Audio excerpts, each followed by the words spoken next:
The next concept we're talking about is called Ampere's law. Ampere's law looks like this. It is the closed integral of the magnetic field along some sort of path length. So the circle around the integral means it's a closed path. So it's some sort of loop where we start and end at the same location. This line integral needs to equal our constant mu naught times the current that flows through this path. Now, Ampere's law, in terms of how we're going to use it right now, is similar to what we used with Gauss's law with electricity. If you remember, Gauss's law was for electric flux. We talked about electric flux for Gauss's law through a closed surface as being the closed integral through an area. So what Ampere's law is different in that it's just along a line, some sort of path. It's not over an area. With Gauss's law, we found that the flux through a closed surface was always equal to the charge enclosed by that surface divided by our constant epsilon naught. So regardless of the surface we were talking about, for example, if we had a point charge, its electric field pointed radially away. If it was positively charged, I know if I took a box and that charge was located within the box, then I could find the electric flux through the box by simply using the charge enclosed divided by epsilon naught. So the shape of the surface, as long as it was closed, the shape didn't matter.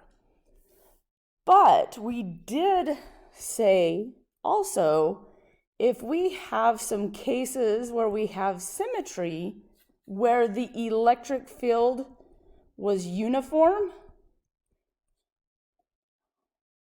as it passed through the surface,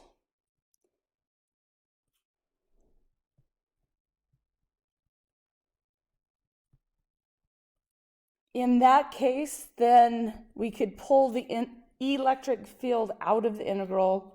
Integral of dA gave us the area. And so we could simplify the flux to be E dotted with A. If we could also draw a Gaussian surface where the field vector was parallel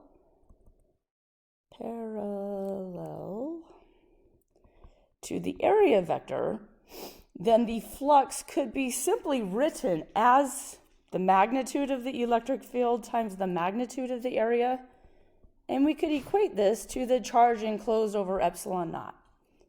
Now this only worked for spheres of charge, very long cylinders.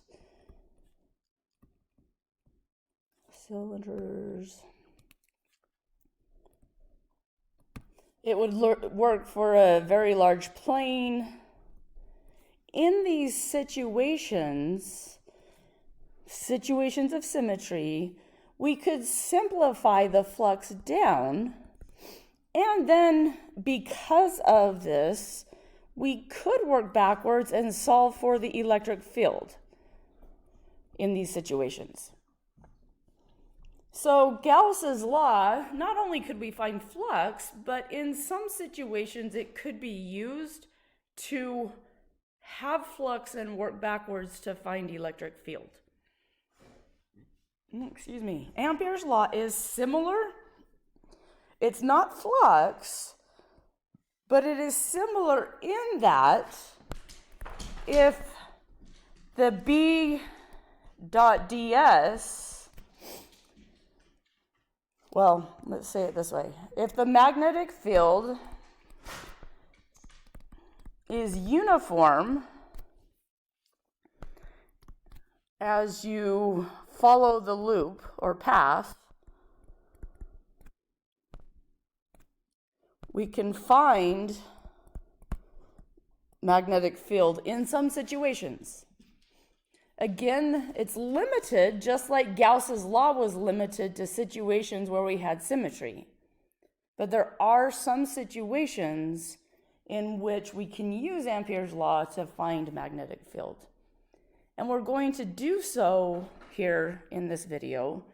But what I want to mention too is what we mean by I through and this line integral. Now, Ampere's law is one of Maxwell's equations. You may have heard of Maxwell's equations. If not, that's okay. We'll talk about them briefly in chapter 31. What we mean by this, though, let's say we have a bunch of long straight wires, and they're all oriented such that they are carrying current either directly towards us. So let's say there's one wire here that's carrying a current of 1 amp, a wire here that's carrying a current of 2 amps, but again, the X means the current is flowing away from us into the screen. Let's say we have an I3 of 3 amps coming out of the screen. So the dot with the circle means the current flows out of the screen. So we're just looking at the cross sections of the wires. X would mean I flows into the screen. Let's throw a I4 of 4 amps in here. Now with Ampere's law, we're talking about a closed path.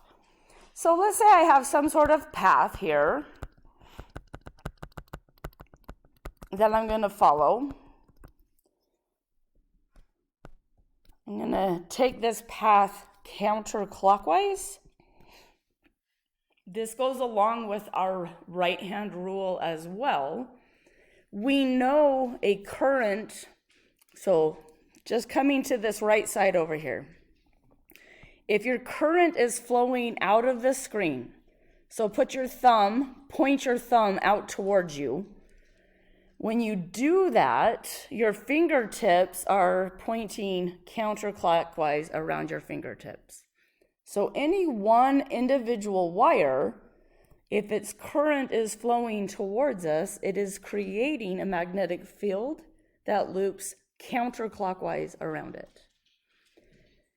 If we think about this current flowing away from us, if we point our thumb away from us, which is a little awkward, but towards the screen, our fingertips rotate this way.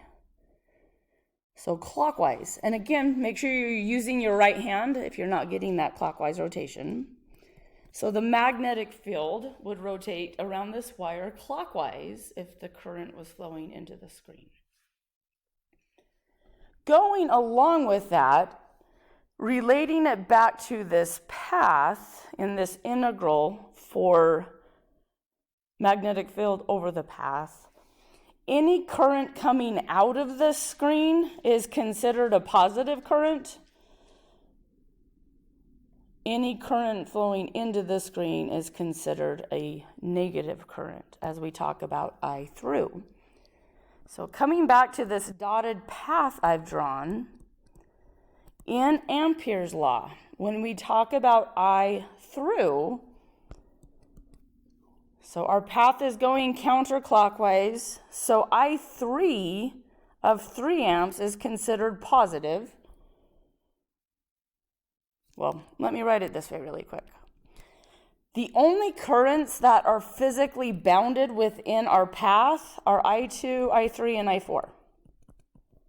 I1 is not within our path.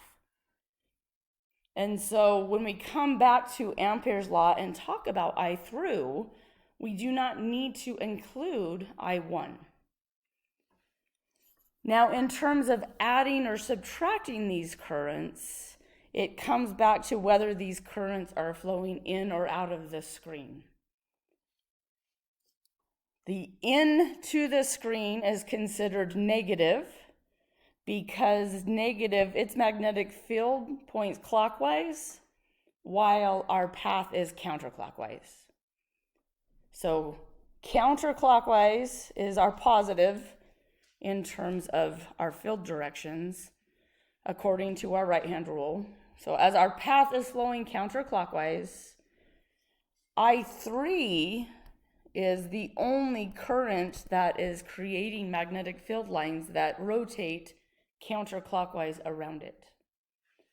I2 creates fields that are clockwise. I4 creates fields that are clockwise as well. So we would subtract those in terms of calculating an I3. So as we add these all up, let's see, -2, we get -3 amps. So for this specific path, the line integral of B dot ds would equal mu naught times -3 amps. And the negative sign would just mean that overall there's more current flowing away from us than flowing towards us. So if you remember with Gauss's law, a positive answer for flux was that there were more electric field lines flowing out of the surface than in. Negative flux meant there were more field lines flowing in. Here, positive and negative results and relates back to the direction that the current flow will be. A negative answer just means there's more current flowing into the screen than out. If we had a different path, so same wires but a different path that we were following, so this path, and again just looping counterclockwise, so for this new green path, or path number 2, I3, the only currents physically located within the boundaries of this path are I1 and I3. So those are the two I would want to add together. And again, out of the screen is considered a positive. Into the screen for current would be negative. Both of these currents are flowing out of the screen, so they would both be considered positive, and then those would add to 4 amps. So Ampere's law would tell us that the line integral of B dot ds was equal to mu naught times 4 amps. Now, in and of itself, it doesn't necessarily give us a whole lot of information. What we're going to use this for now is to look at the magnetic field due to a solenoid. So a solenoid.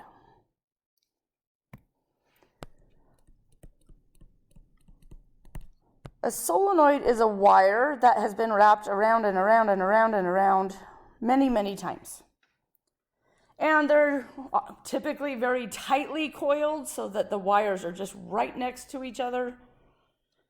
It looks kind of like we might draw a spring if we were looking at mechanics.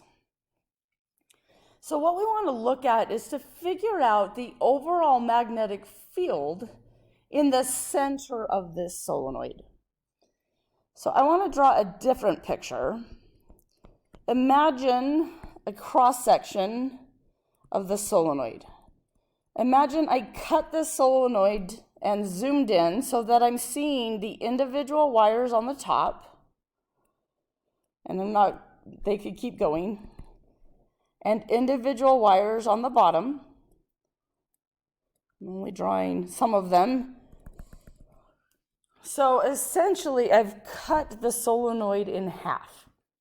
But this is just an imaginary cut to imagine this viewpoint. Each of these wires, in order to create a magnetic field, they all need to have current flowing through them. So the current is either going to be coming out on the top, which means it would then go out on the bottom, loop, come out on the top, in on the bottom, out on the top, in on the bottom, and I'm going to zoom in a little bit if I can, just to draw this better. So the current is just flowing down the wire, but the wire is looping. And I drew one too many circles to match up. So these dots and X's represent that the current is flowing out towards us on the top. The current is flowing in away from us on the bottom. So the current's just following this curved path that the wire takes.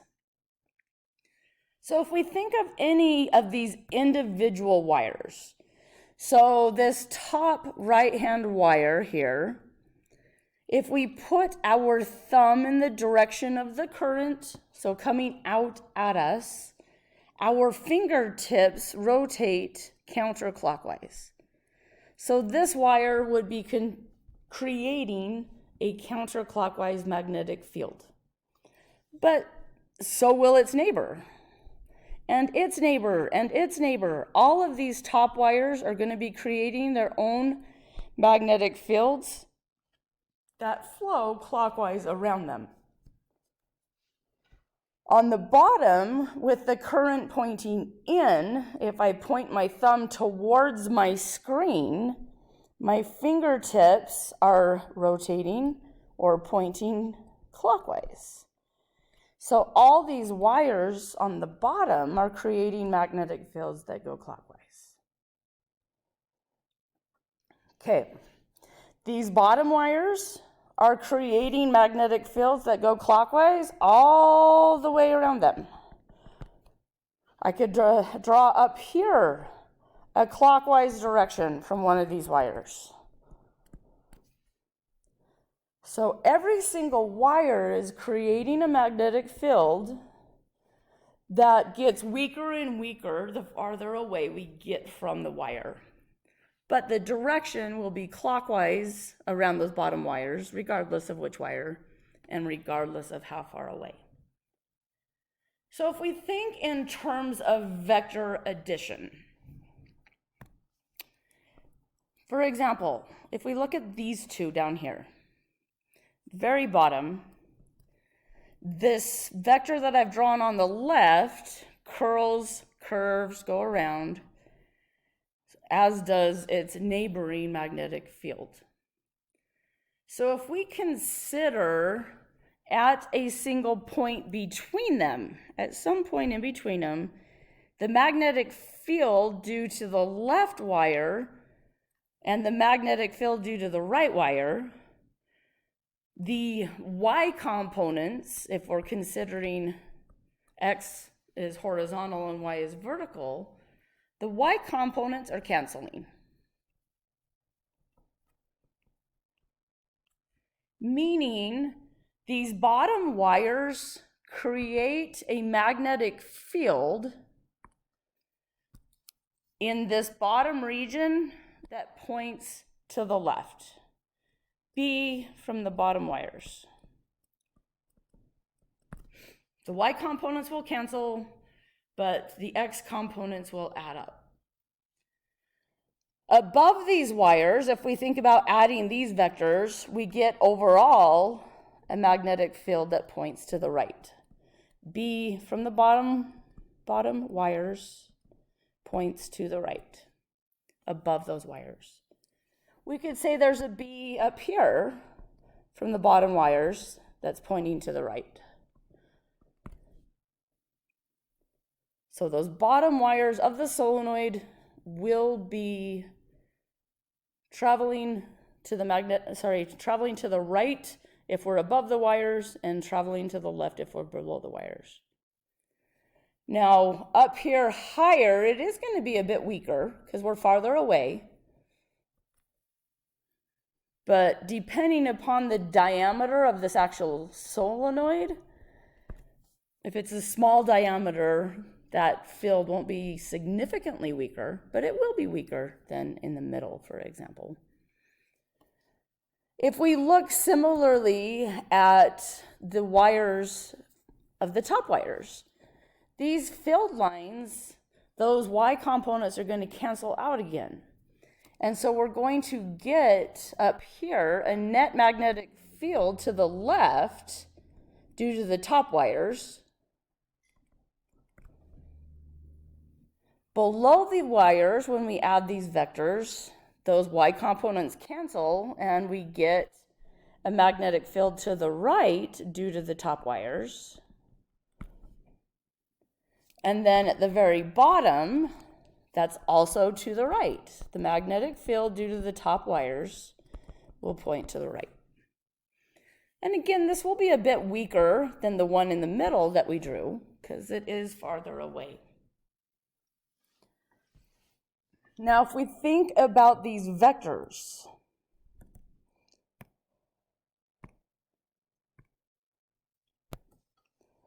out here on the top, the bottom wires are creating a magnetic field that point to the right. The top wires create a magnetic field that point to the left. So when we add those vectors together, we're going to get a very small value of magnetic field. We are going to assume the diameter of the solenoid is small and small enough for the B of the top wires plus B of the bottom wires at that location to add to 0. We're going to say the magnetic field net, the summation of those two, is essentially 0 at this point. Now again, whether or not that's completely accurate depends upon how large the diameter is, but we are going to go ahead and assume the diameter is small enough, which is true for our solenoids within circuitry. If that's the assumption we're making up there, then down here on the other side of the solenoid, below those bottom wires, the net magnetic field will be 0 as well.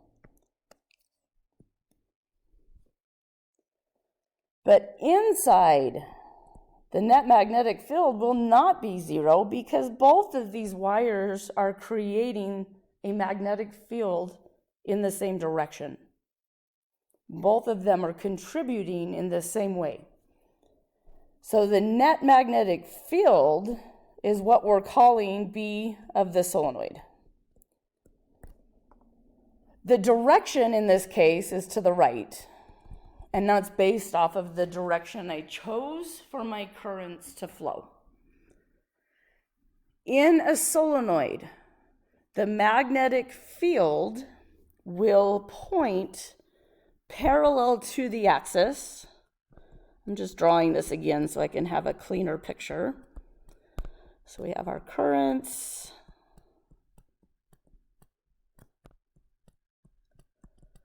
In and out.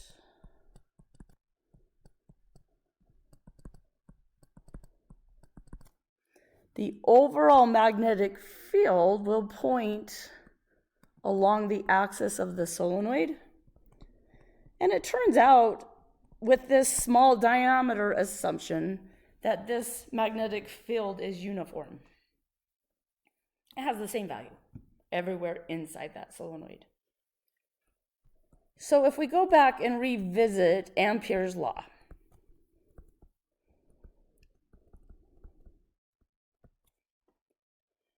I want to find a path such that B is uniform along the path or perpendicular to the path so that I can simplify this left side of the equation. I'm going to choose a path that looks like this. My path, I'm going to go with the magnetic field. I guess I'm technically opposite the magnetic field there. Let's go with it. So I'm going to go horizontal so that I line up with the magnetic field. And then my path, I want to enclose some wires. So I'm going to go perpendicular to the magnetic field in the middle. I'm going to go to the left and then back up. The closed integral, the circle on the integral sign means I have to make a complete loop. I need to end my path where I started it. So my path has 4 steps. The first step I drew was in the middle, parallel to that magnetic field. The second step was this horizontal or this vertical line. 3 is going horizontal again. 4 is going back in to meet up with where I started. So what I can say in this case, integration, remember, is a summation. So B dotted with delta S1, meaning along path 1, plus whatever B is as we dot and go along path 2, plus B dotted as we go along path 3, plus whatever B is in the region as we go along path 4. That gets us to back to where we started.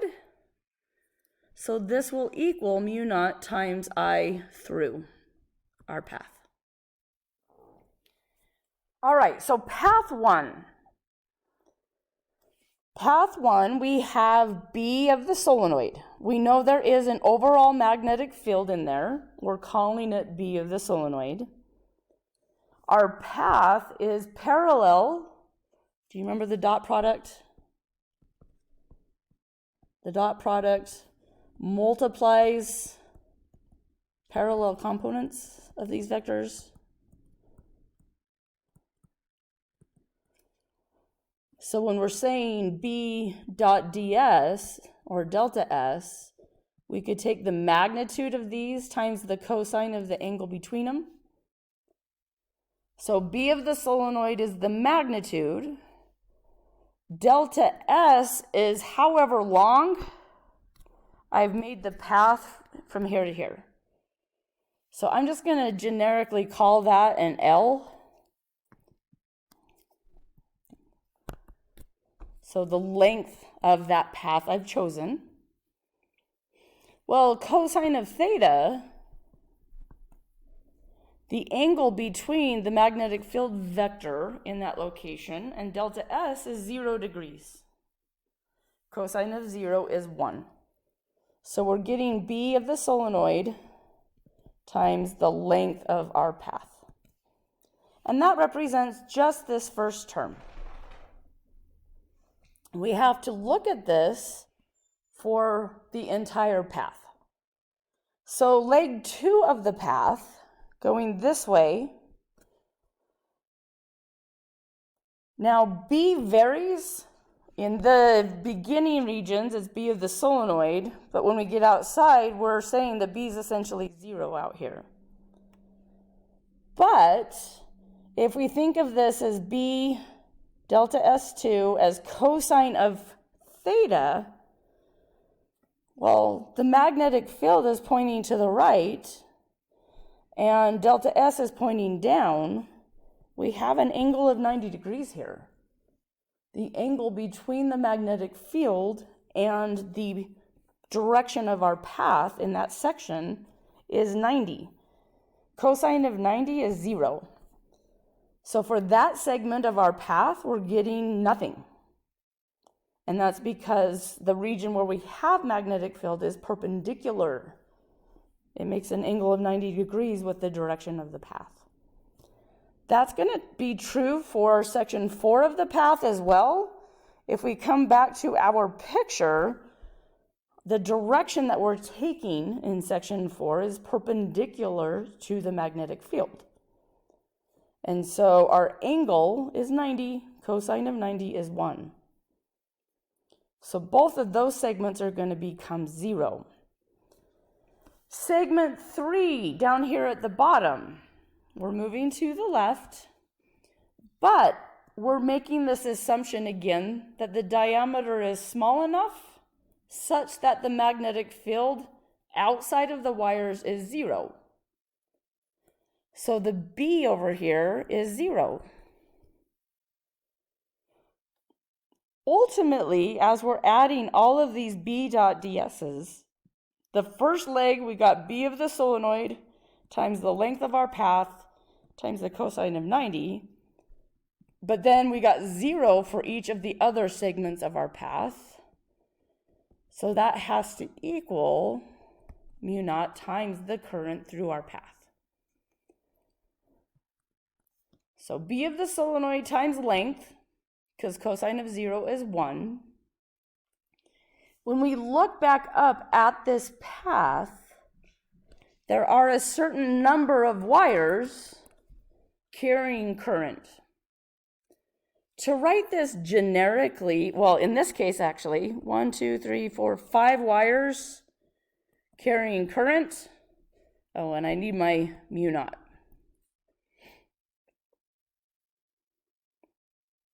Since my path was clockwise, path clockwise means current in is positive.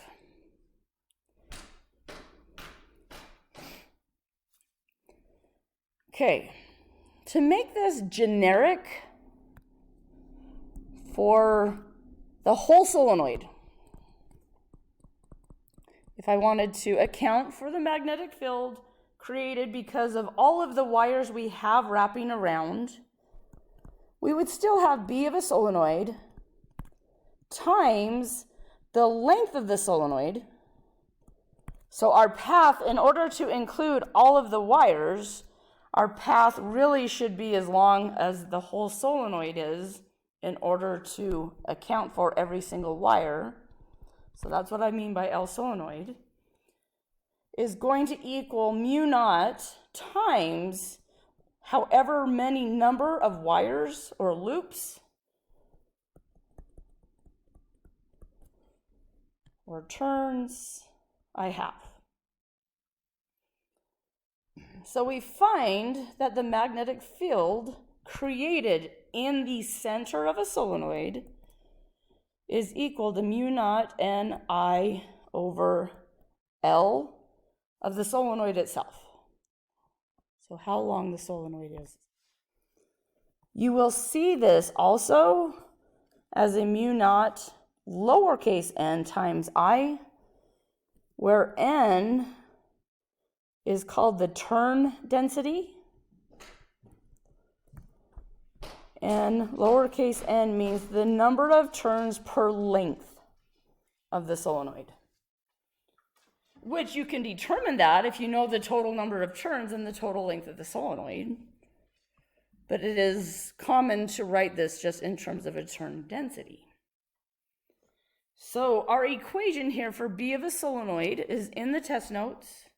You do not need to derive it again, but we will see Ampere's law again as when we get to electromagnetic waves, because it is a fundamental equation that helped describe electromagnetic waves.